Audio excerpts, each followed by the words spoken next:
Namatay ang kanyang lolo at inilibing ng maayos ng kanyang amang mangingisda doon sa mataas na lugar, kilalang kuweba ng mga hari. Ang pagpili sa lugar na pinaglibingan ay biling ng matatandang incheck sa kanyang ama.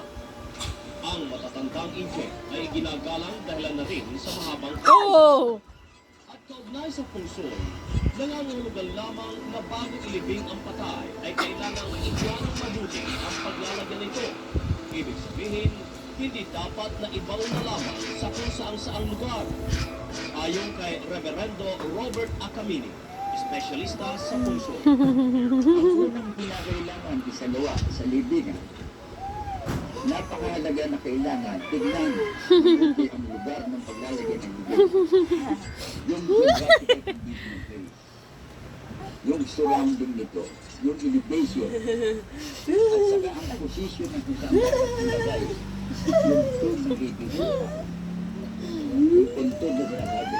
Sapagkat pinabase din ito sa taon ng kapanganak ng kapatid, kung saan dapat iharap ang libingan ng isang lugar. Tulad po ng mga pinanganak sa 1936, ang mga pinanganak po rito ay napagbilang sa taon ng taga.